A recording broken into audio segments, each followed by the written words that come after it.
Hey guys, welcome back to the channel, and today I'm here to talk to you about Uncharted. I recently replayed the entire Uncharted series. I had a really good time. They were really fun games. I actually played Uncharted the entire series maybe about 8 years ago. For a long time, for years, like through like late high school, through college, I wasn't really gaming at all. And this series was probably the first game. These are the first games I played to get myself back into gaming, and they were a lot of fun. If you don't know what Uncharted is an action adventure series that follows Nathan Drake. He travels across the world in search of treasures, information on famous explorers, and lost cities. And he's not alone. He's joined by Victor Sullivan, who is like a mentor and father figure to him. People they call him Sully, and Elena Fisher, who's a journalist and his on and off love interest throughout the series. And together, en route to the riches and the goals and the treasure and all that stuff, they have to weather treacherous terrains and also rival and very dangerous treasure hunters. Ain't no mountain high enough, ain't no valley low enough, ain't no river wide enough to keep them from getting to the lost city, baby. I'm pretty sure that's what Marvin Gaye and Tammy Terrell were singing about in that song. As someone who's played like a lot of RPGs and even like with sports games where you have to worry about stats and like what do you have equipped? Do you have a sword? You have the right sword, gun, you have a gun, you have the right armor, you got the right stats, you have potions, do you have the right build?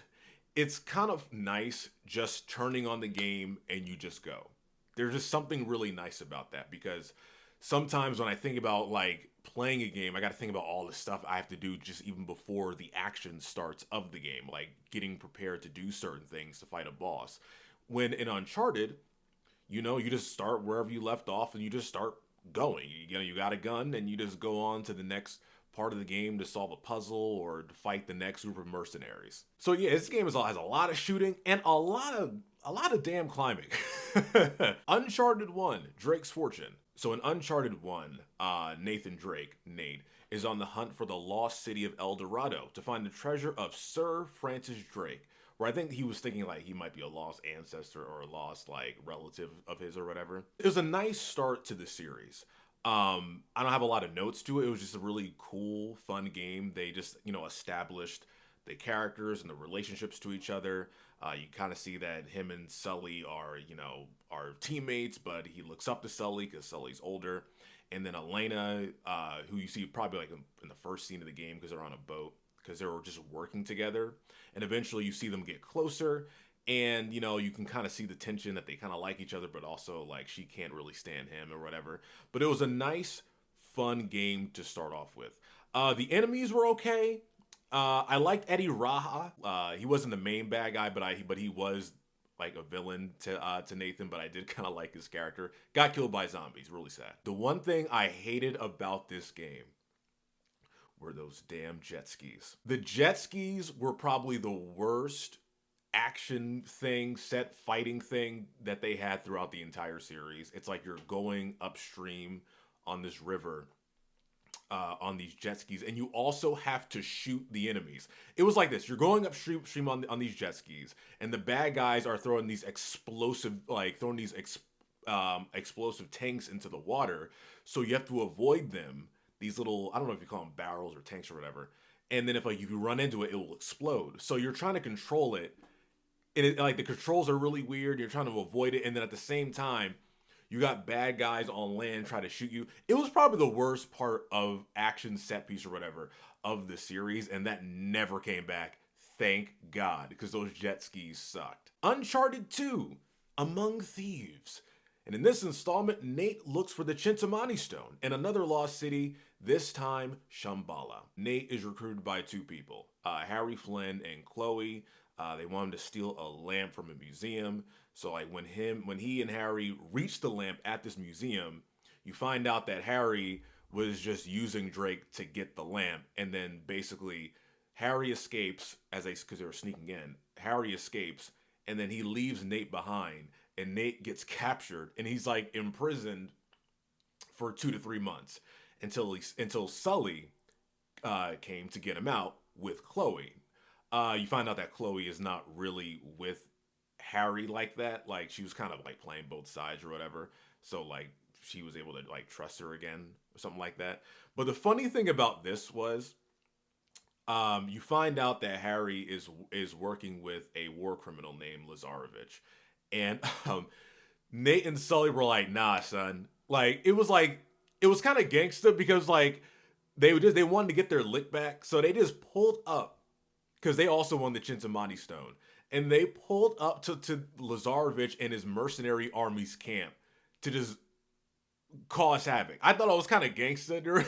It's like, nah, fuck this dude. We're gonna blow up his whole camp so we can get this Chintamani Stone. In this game, I think Sully takes kind of a backseat. I think this is more of a Nate and Elena storyline. In between games, Nate and Elena did get together, and then they also broke up. And then you do see Elena later in the game. They meet up in one of the cities.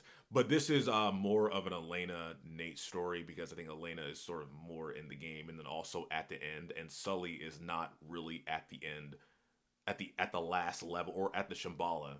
At Shambhala at all. You just see him after everything's been resolved. They also introduced, for the action fighting stuff, they introduced stealth. I'm not Stealth isn't really my favorite because I admit I do get impatient. I'm like, because after a while I'm like, you know what? Everybody dying. We just go in there to start blasting. As the famous "It's Always Sunny" quote with Danny DeVito. I'm gonna go in there. I'm gonna start popping off. I'm gonna start blasting, bro. All right, Uncharted 3. This is Finding Atlantis of the Sands. And I mentioned, in the last game, it was a Nate and Elena game. This one is more of a Nate and Sully game because you sort of see the backstory of how Nate and Sully met. Nate was like, had to be like a teenager, like 13, 14, and Sully was probably in his 30s, and he was working for this woman who turns out to be the main villain of Uncharted 3. And so you just see how they met and how they formed a relationship and a friendship, and how, Nate started to rely on him and everything. I thought, I thought this game could have been the best game of the series if they had Uncharted 4's writing, which we'll get to in a second.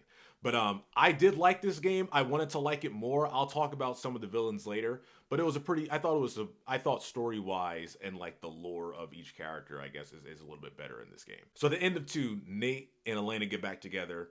Between 2 and 3, they break up again. And then at the end of 3, they get back together. And also, I almost forgot. Also in this game, Elena wants Nate to look at Sully because Sully is getting a little bit older, and all this adventures and all these, because all these games you're doing these crazy stunts and climbing mountains and near death experiences. So the characters are dealing with a lot of near death experiences, very strenuous traveling and shooting people and all this stuff. And Elena wanted Nate to be like, hey, like, when is enough enough? Because you're putting Sully in danger. So I think this game does a solid job with like kind of really having the characters think about, or Nate think about, what he's actually doing and how he's putting someone he cares about in danger just to get more treasure or find another lost city that he's already done a couple of times. So basically it's like, hey man, it's time to wrap it up. Uncharted 4, A Thief's End.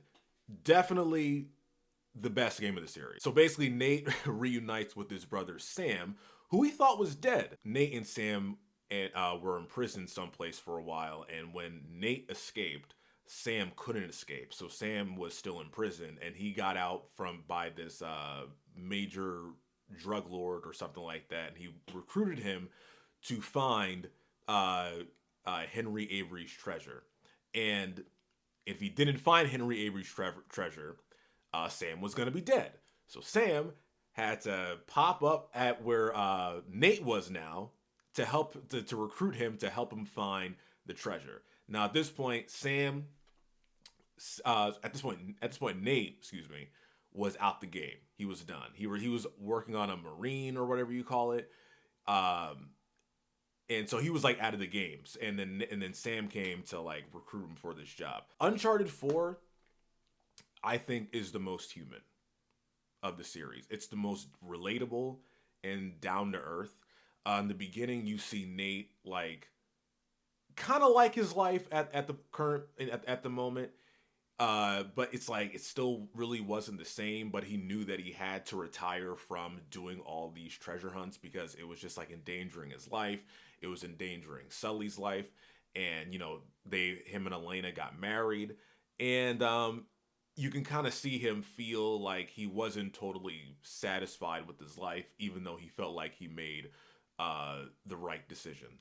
The characters are really fleshed out. I liked Elena and Nate in this game. I liked their conversations in the beginning of the game. You kind of get to know their personal life a little better, and there is some interesting things, developments later in the game that really put them to the test. All the first three games were on the PS3. This was on the PS4. So it obviously looked better. I was really impressed with the writing. It was like the scenes had more room to breathe, which like helped give the scenes and the story as a whole like more depth. And it was just a more relatable story to like delve into as a player or as a player or viewer as the game or just watching these scenes and stuff. Now I don't know if there was drama in the writer's room. Because the creator of the Uncharted series, Amy Hennig, sorry if I pronounced that wrong, she left Naughty Dog, who published the game, before production began. She was the solo writer in Uncharted 3, and she co-wrote the first two games with Neil Druckmann and Josh Scher. So I don't know what was going on with that. There's something going on. She left right before like production, I think, of Uncharted 4. Like, because I think Uncharted 4 came out in like 2016. I think 3 might have came out 2010, 2011 or something like that. So I think that kind of like messed up production a little bit. But Uncharted 4 was co-written by Neil Druckmann and Josh Scher. If you know Neil Druckmann, The Last of Us, the games, The Last of Us Part 2, and the TV series up until recently. But yeah, I thought this game was the best of the series. Everybody, I think, I don't want to say it's unanimous, but a lot of people think that this was the best. Oh yeah, one thing I liked with Uncharted 4 was they got away from those goofy final act monsters, okay? I could not stand seeing zombies and other creatures when you've been fighting humans the entire time. And then like suddenly, all right, zombies. Did we need zombies right now? I'm really happy that Uncharted 4 got away from that, because I would like that honestly kind of annoyed me, because I'm like, you don't need the zombies. Let's move on to some other like little superlatives. Best villain. I think the best villain is Rafe. I think that Uncharted does something with villains that's I'm not sure how I like it. They do it with the first 3 games. It's like you have the main villain, right? But then you have their second in command or third in command, and like you kind of deal with them for most of the game, and the main villain is always in the background. You never really always directly deal with them. So like in Uncharted 1, you had Eddie Raha and I think it was Navarro. And I can't even remember the main who they worked for. Who the main bad guy was in Uncharted 4. Not Uncharted 1. I don't remember who the guy was.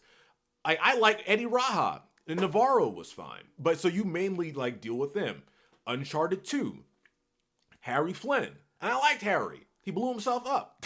He was like your foil throughout the entire game. But then he worked with /for Lazarevich. And actually I like Lazarevich was probably the most ruthless out of all the villains. He did not give a flying fuck. He will kill his own dudes to get that fucking Chintamani stone, okay? That guy was all business. That guy was about the game, and he'll kill his own people for what he wants. That guy was not playing around. In Uncharted 3, who I think was the most disappointing villain was Marlowe. Because you deal with a lot of her lackey Talbot for most of the game. Marlowe is, I was saying that Sully was working for her when like many years ago, and with the story of Uncharted 3, like dealing with a lot of Nathan's backstory and Sully's backstory and how they met, I was kind of expecting something better with Marlowe, and she kind of sucked ass, and I was really disappointed by that. So I wouldn't say I'll say she's the worst, but also mainly the most disappointing. But yeah, I think Rafe was the best villain. I think he,